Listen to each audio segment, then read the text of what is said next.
महिलाओं की जो डिलीवरियाँ होती है ना, वो भी खुले में होती है, खुले आसमान के नीचे होती है। ये बहुत बड़ा दुर्भाग्य है इस देश का। जो पहले से सक्षम है या जिनको वास्तविकता में ज़रूरत है, हमें मुख्य धारा में आज तक कोई भी सरकार नहीं ला पाई। वोट बैंकों में भी कहीं ना कहीं सरकार घपला करती है। चुनाव आयोग भी कहीं ना कहीं इस तरीके की हरकतें करता है कि वोट बैंक का सौदा करते हैं और सत्ता की मलाई खाने का काम करते हैं। भाई ये लोग तो बेघर है, तो आप देख किसको रहे हो, मेरे को ये बता दो ना। और इनका वोट जरूर ये करवा देते हैं, बाकी की कोई उपलब्धि इनको आज तक नहीं दी गई। आज मैं बात करूंगी राजस्थान की एक ऐसी जाति को लेकर जिसके बारे में सुनते सब हैं और जानते भी होंगे, लेकिन कैसी उनकी जिंदगी है, क्या उनके पास अधिकार हैं, कैसे वो जी रहे हैं, ये किसी को नहीं पता। घुमंतु जाति डीएनटी में आते हैं। क्या कुछ उनके पास है, किस लिए वो इतने वंचित हैं चीज़ों से, चाहे अधिकार हो, शिक्षा हो, जिंदगी क्यों ना हो। तो हमारे साथ घुमंतु जाति के लिए अक्सर आंदोलन करने वाले शेर सिंह जी हैं, हम उनसे शुरुआत करेंगे। क्या है ये डीएनटी जाति, किस तरह से लोग अगर जानना चाहें घुमंतु जाति को लेकर तो क्या बताएंगे आप? सबसे पहले तो द खटक के दर्शकों का हार्दिक आभार। देखिए, डीएनटी में 32 जातियाँ आती है और वो उस तरीके की जातियाँ आती हैं जो अभी तक मुख्य धारा से ही नहीं जुड़ पाई है। गवर्नमेंट राइट टू एजुकेशन की आज बात कर रही है, राइट टू हेल्थ बिल की बात कर रही है, लेकिन मेरे को ये समझ में नहीं आ रहा है कि आप इनको दोगे किसको, जो पहले से सक्षम है या जिनको वास्तविकता में ज़रूरत है। बंजारा समाज, गाड़िया लोहार समाज, कालबेलिया समाज, इस तरीके के जो समुदाय है वो डीएनटी के अंदर आते हैं, जो कहीं खानाबदोश वाली ज़िंदगी जी रहे हैं, जंगलों में रह रहे हैं, जिनके पास ना वोटर आईडी कार्ड है, ना आधार कार्ड है, जिनके बच्चों को ना शिक्षा का पता है, ना आंगनवाड़ी है, ना स्कूल है। इस तरीके की जातियाँ डीएनटी में आती हैं। लेकिन गवर्नमेंट कहती है कि राइट टू एजुकेशन जैसी चीज़ें हैं वो आगे बढ़ाती हैं और एजुकेशन लेने के लिए हमारे पास आधार कार्ड होना चाहिए। आप कह रहे हैं कि उनके पास आधार कार्ड नहीं है, पता नहीं है, तो वो जो समाज है वो पढ़ता लिखता कैसे होगा, आगे कैसे बढ़ता होगा? देखिए, देश की आज़ादी को 78 वर्ष बीत चुके हैं और हमारी जो आज़ादी की वास्तविक लड़ाई है वो हम लोग आज लड़ रहे हैं। अंग्रेज़ों ने तो हमारी जातियों को क्रिमिनल एक्ट लगाकर क्रिमिनल घोषित कर दिया था। मैं धन्यवाद देना चाहूँगा पूर्व प्रधानमंत्री पंडित जवाहरलाल नेहरू जी का कि 1952 में उन्होंने जो क्रिमिनल एक्ट है वो हम लोगों से हटाया, लेकिन हमें मुख्य धारा में आज तक कोई भी सरकार नहीं ला पाई। हमारी जो दोषी है वो दोनों सरकारें हैं, चाहे कांग्रेस हो, चाहे बीजेपी हो, और सारे नेता हैं और सारे संगठन है और सारे जो लोग हैं। आज मैं आपको एक चीज़ बताऊं कि जनसंख्या के आधार पे अगर हम लोगों को देखें तो घुमंतु जातियों की जनसंख्या राजस्थान में 1,23,00,000 है। एक्चुअल आंकड़े भी मैं भी अभी नहीं दे सकता, क्योंकि जहाँ तक हम लोगों ने और हमारी डीएनटी संघर्ष समिति ने जनगणना करवाने की कोशिश करी तो 1,23,00,000 लोगों तक अभी तक हम लोग पहुँच चुके हैं। उनमें से अगर आप एजुकेशन का परसेंटेज निकालो तो -1 आएगा। ऐसा क्यों? ऐसा इसलिए कि आप अगर स्कूल में एडमिशन लेने जाओगे तो आपसे आधार कार्ड मांग रहे हैं लोग, वोटर आईडी कार्ड मांगेंगे या आपका स्थायी पता मांगेंगे। घुमंतु जातियों की स्थिति ये है, जैसे आपने गाड़िया लोहार समाज के बारे में अगर सुना होगा, गाड़िया लोहार समाज जिसने महाराणा प्रताप के साथ चित्तौड़ छोड़ा था और उन्होंने प्रण लिया था कि जब तक चित्तौड़ आज़ाद नहीं होगा, जब तक हम ना तो घर बसाएंगे, ना पानी खींचने के लिए रस्सी रखेंगे, इस तरीके की चीज़ें। आज उनके हालात ये है कि उनकी जो महिलाओं की जो डिलीवरियाँ होती है ना, वो भी खुले में होती है, खुले आसमान के नीचे होती है। ये बहुत बड़ा दुर्भाग्य है इस देश का। तो आपके अकॉर्डिंग अगर देखा जाए तो उनके पास रहने के लिए छत भी नहीं है। मैम, छत तो दूर की बात, उनके पास तो ज़मीन भी नहीं है। वो कहीं ना कहीं फुटपाथ पे, किसी रेलवे ब्रिज के नीचे, किसी रोड के किसी ब्रिज के नीचे या कहीं नालियों के ऊपर आपको पड़े हुए मिलेंगे। अक्सर सरकार मतदाताओं के पीछे भागती है, तो क्या उन्हें वोट बैंक नहीं मानती है गवर्नमेंट? मैं आपको एक चीज़ बताऊं, एक्चुअल में क्या है कि मुझे जहाँ तक लगता है ना, तो वोट बैंकों में भी कहीं ना कहीं सरकार घपला करती है। चुनाव आयोग भी कहीं ना कहीं इस तरीके की हरकतें करता है। चुनाव आयोग की मैं कमी इसलिए मैं आप लोगों को बताऊँगा कि जैसे ये किसी ब्रिज के नीचे पड़े हुए हैं 15 दिन के लिए इन्होंने अपना डेरा वहाँ लगा रखा है या अपना तंबू वहाँ लगा रखा है, तो उस टाइम वहाँ चुनाव है तो वहाँ के प्रतिनिधि आएंगे, या तो इनके फर्जी वोटर आईडी कार्ड बना देते होंगे या इस तरीके से लोगों को कुछ दिन के लिए वोटर आईडी कार्ड दे देते होंगे और इनका वोट जरूर ये करवा देते हैं। बाकी की कोई उपलब्धि इनको आज तक नहीं दी गई। मतलब वोट डाल सकते हैं? वोट तो मेरे हिसाब से इन लोगों का लगता है कहीं ना कहीं, और कुछ लोग रह भी जाते हैं, ऐसी बात नहीं है, लेकिन मुझे नहीं लगता कि वोट डालने से, भाई इनको वोट बैंक अगर समझा रखा है सरकारों ने या नेताओं ने, तो फिर इनको मुख्य धारा में लाने की कोशिश क्यों नहीं करते हैं? कहाँ जा रहा है आपका राइट टू हेल्थ बिल, कहाँ जा रहा है आपका राइट टू एजुकेशन? मैं एक बात आप लोगों को आज बताना चाहूँगा, कांग्रेस के टाइम पे प्रधानमंत्री जो आज आवास योजना है अभी, वो कांग्रेस के टाइम पे इंदिरा गांधी आवास योजना चलती थी। इंदिरा आवास योजना के नाम से जो चलती थी, उसका पैसा, उसकी जो चीज़ें हैं वो कहाँ जा रही है? भाई ये लोग तो बेघर है, तो आप देख किसको रहे हो, मेरे को ये बता दो ना। क्या ऐसे लीडर्स हैं जो इनके समाज से निकले हैं लेकिन वो सत्ता के हाथ में जाके बैठ जाते हैं? देखिए, पर्टिकुलरली एजुकेशनली अगर अपन देखें तो कोई ऐसा लीडर इनका कोई आज तक निकला नहीं जो प्रॉपर एजुकेट हो या हक अधिकारियों की लड़ाई लड़ना जानते हो।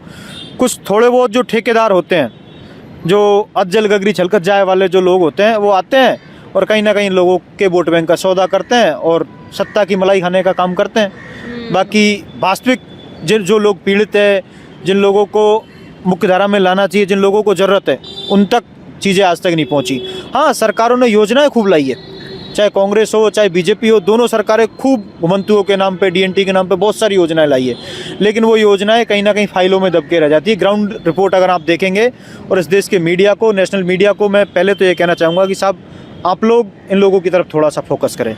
ये भी इस देश के नागरिक हैं, इनका भी इतिहास बहुत मजबूत रहा है। आज़ादी की लड़ाई से लेके चाहे मुगल काल में जितनी भी लड़ाइयाँ रही हो, बहुत बहादुर ये कौमें रही है। इन लोगों ने अपनी सम्मान के लिए, अपने स्वाभिमान के लिए घर त्याग दिए और ये जंगलों में चले गए।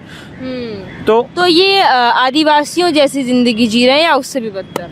देखिए, आदिवासी समाज के हालात आज बहुत हद तक बहुत सही हो गए, क्योंकि उनके लीडर्स एजुकेट हो गए, उनके लीडर्स बहुत अच्छे हैं। हमारे लीडर्स जो निकल के आए वो कहीं ना कहीं या तो बिक गए या उनको दबा दिया गया, डर के मारे वो लोग साइड लाइन कर दिया जाता है। दूसरी चीज़, आज तक कोई ऐसी सीटें इन लोगों के लिए रिजर्व ही नहीं हुई जहाँ से इनका कोई प्रतिनिधि चुनाव जीत के जाए। भाई कोई भी आज तक इनका कोई एमएलए नहीं बना। एमएलए तो दूर की बात है, जिन लोगों के पास घर ही स्थायी नहीं है, वो एमएलए के वार्ड पार्षद ही कहाँ से बनेगा? सरपंच इन लोगों के नहीं बने। तो इसी को लेके हम लोग 7 नवंबर को सुमेरपुर पाली में बालराई करके एक जगह है, वहाँ से NH 62 निकलता है और रेल लाइन निकलती है। 2 लाख लोगों की संख्या के साथ पूरी घुमंतु समाज लामबंद हो रहा है, पूरी 56 जातियाँ लामबंद हो रही है, और NH 62 को रोकने का काम करेंगे और रेलवे ट्रैक को रोकने का काम करेंगे। मैं आपको बता दूं कि गुर्जर आंदोलन के बाद राजस्थान में दूसरा सबसे बड़ा आंदोलन ये होगा। गुर्जर आंदोलन के वक्त ऐसा हो गया था कि रेल की पटरियों पर बैठ गए थे, उखाड़ तक ली थी, तो वहाँ एक बार ऐसी स्थिति आ गई थी कि सरकार को झुकना पड़ा था। तो आप लोग क्या उन्हीं का क्राइटेरिया अपनाने वाले हैं? देखिए, गुर्जर समाज के पास खोने के लिए बहुत कुछ था। वो सामाजिक लोग थे, उनके पास ज़मीनें हैं, पशुधन भी उनके पास ज़्यादा था, तो गुर्जर समाज तो फिर भी सक्षम था। गुर्जर समाज के पास खोने के लिए बहुत कुछ था, लेकिन मैं सरकार को ये कह देना चाहता हूँ कि हमारे पास खोने के लिए कुछ नहीं है। 4 आंदोलन हमने राजस्थान में अभी तक बड़े आंदोलन इस साल में किए हैं। 2 फरवरी को हमने जोधपुर कलेक्ट्रेट का घेराव किया। 1 जुलाई को हमने जयपुर BT ग्राउंड पे सरकार को घेरने का काम किया। भीलवाड़ा में हमने आंदोलन किया। पाली में हम बड़ा आंदोलन कर चुके हैं, लेकिन सरकार के कान पे जू तक नहीं रेंग रही है। सरकार उल्टा हम लोगों को साजिश के तहत तोड़ने का काम कर रही है। अलग अलग समाज जो DNT में आते हैं, उनके प्रतिनिधि, जो बिकाऊ प्रतिनिधि है, जो सरकार के कहीं ना कहीं मलाई खाने का काम करते हैं, सरकार के तलवे चाटने का काम करते हैं, उन लोगों को सरकार बुला के मीटिंग करती है और सरकार दिखाना चाहती है कि हम इन समाजों के साथ बात कर रहे हैं। लेकिन जो एक्चुअल हमारी DNT संघर्ष समिति है, उसके किसी भी प्रतिनिधि के साथ, किसी भी सामाजिक योद्धा के साथ सरकार ने अभी तक कोई बात नहीं करी है। अच्छा, DNT के ऊपर एक आपने बताया भी थोड़ी देर पहले, क्रिमिनल एक्ट करके एक एक्ट है, वो अंग्रेजों द्वारा।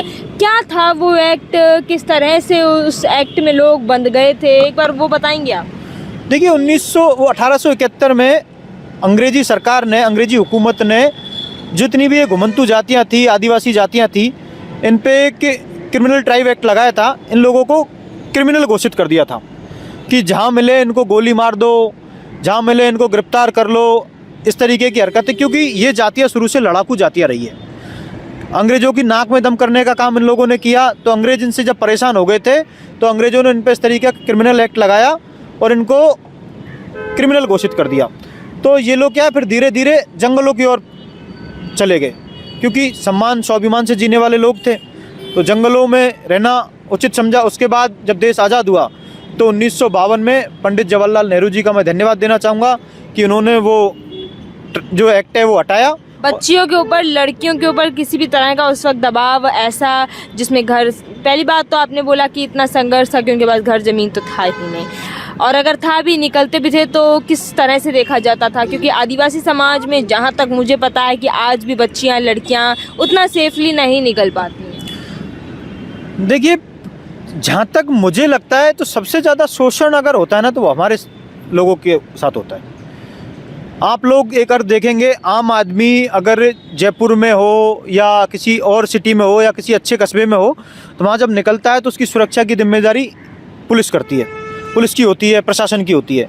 लेकिन घुमंतु जातियों का, कालवेलिया समाज का, गाड़िया लोहार समाज का अगर कोई बच्चा या कोई युवा अगर रात को अगर कहीं घर से बाहर निकल रहा है, किसी कॉलोनी में जा रहा है ना, तो उसको लोग हे की दृष्टि से देखते हैं। पुलिस उसको बिना किसी भी क्राइम के गिरफ्तार कर लेती है।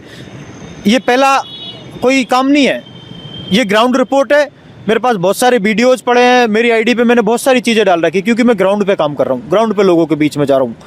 तो मुझे जहाँ तक पता चलता है, कल की मैं बात बताऊँ, परसों में अभी राजसमंद कलेक्ट्रेट का हम लोगों ने घेराव किया। गाड़िया लोहार समाज, अभी जब बाढ़ के हालात थे चारों तरफ, बरसात जब ज़्यादा राजस्थान में हो रही थी, तो गाड़िया लोहार समाज की जो झुग्गी झोपड़ियाँ हैं उनमें पानी भर गया। महिलाओं की डिलीवरी भी आप देखेंगे, इस तरीके की दुर्दशा है कि महिलाओं की डिलीवरी उस पानी में हुई। जहाँ मच्छर है, लाइट की कोई व्यवस्था नहीं है, पंखों की कोई व्यवस्था नहीं है। ऐसे लोग जिन्होंने जीवन में कभी पंखा नहीं देखा हो, जिन्होंने कभी बल्ब का उजाला नहीं देखा, ऐसे लोग। रात होती है तो वो लोग क्या करते हैं? रात होती है तो वो लोग क्या करते हैं? पड़े रहते हैं बेचारे खुले आसमान के नीचे, कोई मतलब नहीं है। जीवन मुख्य धारा में आए ही नहीं, मैं कह रहा हूँ। तो 3 बार उन्होंने जिला कलेक्टर राजसमंद को ज्ञापन भी दिया, उसके बावजूद भी जिला कलेक्टर ने उनकी कोई भी बात नहीं सुनी। उसके बाद जब उन्होंने मेरे को फ़ोन किया, मैं यहाँ से राजसमंद गया हमारे लोगों के साथ, फिर हम लोग वहाँ इकट्ठा हुए। इकट्ठा होकर हमने कलेक्ट्रेट पे प्रदर्शन किया। तो एडिशनल जो डिप्टी कलेक्टर है वहाँ, उनसे हमारी बात हुई और चर्चा हुई। तो उन्होंने 10 दिन का हम लोगों को आश्वासन दिया है, और मुझे उम्मीद है कि वहाँ के डिप्टी कलेक्टर संवेदनशील है और संज्ञान लेंगे। मुझे जहाँ तक लगता है कि वास्तविकता में अगर काम करने की ज़रूरत है ना, वो इन समाजों के साथ करने की ज़रूरत है। हम लोग सरकार से वास्तविकता में मांग क्या रहे हैं? जब आप एक अंदाज़ा लगा सकते हैं, सवर्णों को सुदामा कोटे के तहत बिना लड़े, बिना कुछ किए सरकार 10% आरक्षण दे देती है। तो हम भी तो 10% आरक्षण ही मांग रहे हैं साहब। हम तो वास्तविकता में मुख्य धारा में ही नहीं आ पाए। आरक्षण की ज़रूरत तो हमें है भाई। हमारे लोगों की आरक्षणों के पीछे जो लड़ रहे हैं उनसे ज़्यादा आप लोगों को ज़रूरत है, उनको ज़रूरत नहीं है, ऐसा आप कह रहे हैं। जिससे मैं आपको, अम्बेडकर साहब ने एक बात कही थी कि किसी भी समाज की विकसितता का पता इस तरीके से लगा सकता है कि उसमें महिलाओं की स्थिति क्या है। हमारे समाज में महिलाओं की जो एजुकेशन की स्थिति है वो माइनस में है। 1% भी महिलाएं हमारी शिक्षित अभी तक नहीं हो पाई पूरे राजस्थान में, और जहाँ तक मुझे लगता है कि पूरे देश में कहीं भी हमारे बच्चों के लिए ना तो कोई फैसिलिटीज़ है। देवनारायण योजना जैसे गुर्जर समाज की बच्चियों को स्कूटी मिलती है, हमारे लोगों को नहीं मिलती, ना हमारी बच्चियों को मिलती। देवनारायण आवासीय विद्यालय जो होते हैं उनमें जैसे गुर्जर समाज के बच्चों को एडमिशन्स मिलते हैं, हमारे समाज के बच्चों के लिए इस तरीके का कोई भी, घुमंतु के बच्चों के लिए कोई भी आवासीय स्कूल वाली फैसिलिटीज़ नहीं है। हाँ, सरकारों ने एक जो कमेटियाँ बनी, जैसे बीजेपी और कांग्रेस सरकार दोनों के जब केंद्र में सरकार थी तो 2 कमेटियाँ सुप्रीम कोर्ट में बनी जिन्होंने सिफारिश की। एक तो बालकृष्ण रेणके आयोग और दादा अद्याते आयोग। दोनों कमेटियों ने डीएनटी की सिफारिश में ये कहा है कि ये समाज वास्तविकता में अभी भी मुख्य धारा से बहुत दूर है। इनको मुख्य धारा में लाने के लिए इनको 10% आरक्षण दिया जाए। दूसरी बात, हमारे लोगों के सामने एक समस्या आती है कि वो आज यहाँ रह रहे हैं, वो ज़मीन या तो चरागाह होती है, या गोचर भूमि होती है, या फॉरेस्ट डिपार्टमेंट की होती है, या फिर कहीं किसी की होती है। तो लोग उनके साथ या तो प्रशासन मारपीट करके उनको भगा देता है, या जो रसूखदार लोग हैं वो उनको मारपीट करके भगा देता है। तो हमारी एक मुख्य मांग ये भी है कि हमारे लोगों को जहाँ वो रह रहे हैं, चाहे वो गोचर भूमि हो, चाहे फॉरेस्ट डिपार्टमेंट की ज़मीन हो, चाहे और किसी भी तरीके की ज़मीन हो, सबाई चक ज़मीन हो, वहाँ हमारे लोग जहाँ रह रहे हैं, चाहे उनकी वहाँ झोपड़ियाँ है, चाहे उनका किसी भी तरीके का रहने का इंतजाम है, वहीं उनको स्थायी पट्टे दिए जाए। शहरी क्षेत्र में हम 100 वर्ग गज जमीन उनके लिए मांग कर रहे हैं कि भाई कम से कम स्थायी पट्टे तो दो। जैसे सरकार आई थी सत्ता में बीजेपी गवर्नमेंट, तो उन्होंने कहा था कि 20,000 पट्टे हम लोगों को बांटेंगे। तो आप पट्टे बांट किसको रहे हो, किसको बांट रहे हो ये तो बता दो मेरे को। हमारे लोगों तक तो पट्टे पहुंच ही नहीं रहे। योजनाएं कहाँ जा रही हैं ये समझ में नहीं आ रहा है कि कागजों तक हैं या कहाँ हैं। जोधपुर कलेक्ट्रेट का जब हमने घेराव किया तो कलेक्टर के पास इस बारे में कोई जवाब नहीं था, राजसमंद डिप्टी कलेक्टर के पास कोई जवाब नहीं था, भीलवाड़ा कलेक्टर के पास कोई जवाब नहीं था। जब हम पूछते हैं तो चुप हो जाते हैं। बस एक ही आवाज़, हाँ साहब करेंगे करेंगे। लेकिन मेरे को समझ में नहीं आ रहा है कि करेंगे कब। भजन लाल जी से इतने समय से हम लोगों ने 4 आंदोलन कर लिए, भजन लाल जी के क्या शर्म नहीं बची, हम लोगों से मिलने का टाइम नहीं है। बहुत बड़ा 1 जुलाई को हमने पीटी ग्राउंड में बहुत बड़ा रावण के बराबर का पुतला हमने फूंका। मेरा आपसे कि अगर भजन लाल की जगह वसुंधरा मुख्यमंत्री होती तो क्या वो आप लोगों से मिलती? देखिए, मुझे वसुंधरा राजे की सरकार का तो ज़्यादा पता इतना है नहीं है क्योंकि उस टाइम हम स्टूडेंट लाइफ में थे। लेकिन मुझे जहाँ तक लगता है कि वसुंधरा जी कहीं ना कहीं थोड़ी बहुत संवेदनशील तो थी, वार्ता तो करती थी। अब से पहले मैंने छात्र राजनीति में बहुत सारे आंदोलन शहीद स्मारक पे हम लोगों ने किए हैं, समाजों के आंदोलन किए हैं। तो अब से पहले चाहे गहलोत सरकार रही हो, चाहे वसुंधरा राजे की सरकार रही हो, जब शहीद स्मारक पे कोई धरना देता था या आंदोलन करता था तो डेलीगेशन को मिलवाने के लिए किसी न किसी की नियुक्ति होती थी, किसी अधिकारी की होती थी या किसी मंत्री की होती थी। सरकार का कोई ना कोई प्रतिनिधि उन लोगों से मिलने का काम करता था। 2 साल से कम भी ज़्यादा नहीं तो 66 आंदोलनों में भागीदारी मेरी शहीद स्मारक पे रही है। आज तक किसी भी समाज के प्रतिनिधि को या किसी भी समाज के या किसी भी छात्र नेताओं को सरकार का कोई भी डेलीगेशन ना तो किसी मंत्री से मिलवाता है, ना मुख्यमंत्री से मिलवाता है, ना कोई अधिकारी उनसे कोई आज तक ज्ञापन लेने आ गया।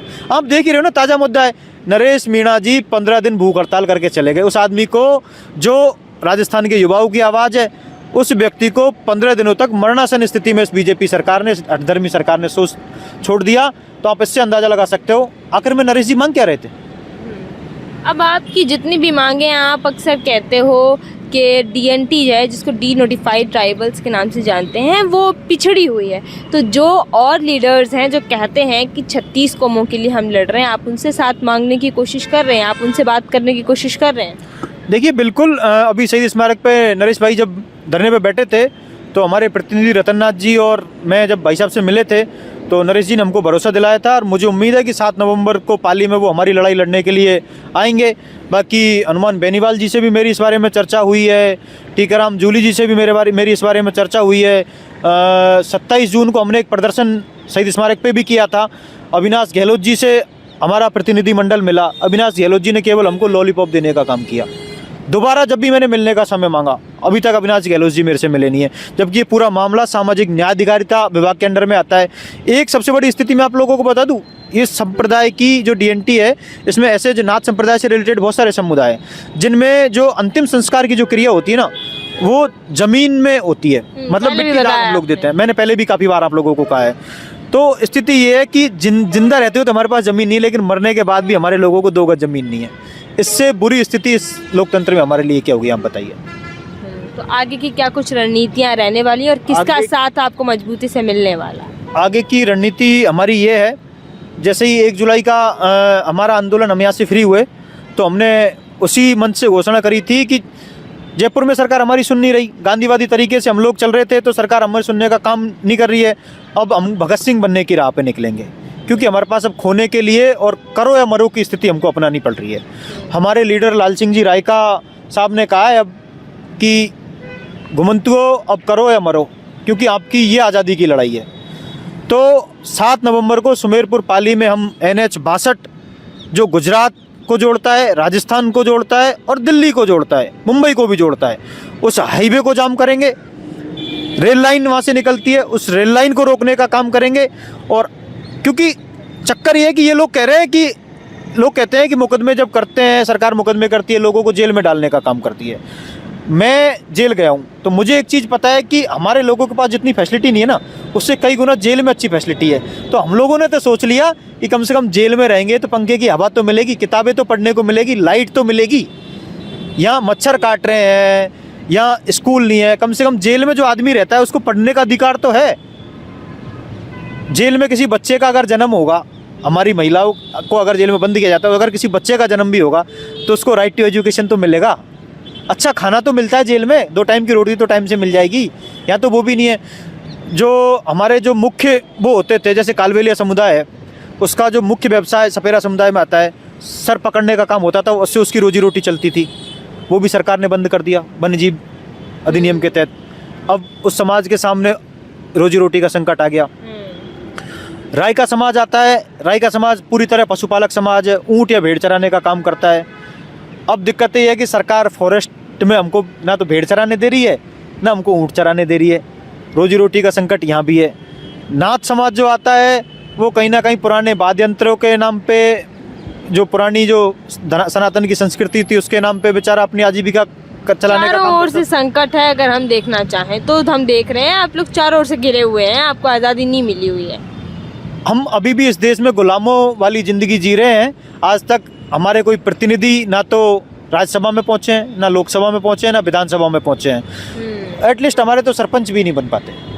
बिल्कुल, आपने सुना ही होगा कि कैसी स्थिति है डीएनटी की। मैंने वीडियो की शुरुआत में ही कहा था कि हम हर एक छोटी से बड़ी चीज़ है वो गुमंती जाति को लेकर जानेंगे। अब बहुत जल्द गुमंती जाति जो है वो NH 62 को जाम करने वाली है और अपने आज़ादी की लड़ाई में आगे बढ़ने वाली है। और रेलवे लाइन का भी जिक्र बार बार किया जा रहा है कि वहाँ से रेलवे लाइन भी निकलती है, जो कि गुर्जर आंदोलन जैसा एक बार माहौल है फिर भी देखने को मिल सकता है। तो क्या कुछ आगे देखने को मिलेगा? क्या वाकई में सरकार को ये चेतावनी भारी पड़ेगी या फिर गुमंती जाति को आज़ादी मिलेगी?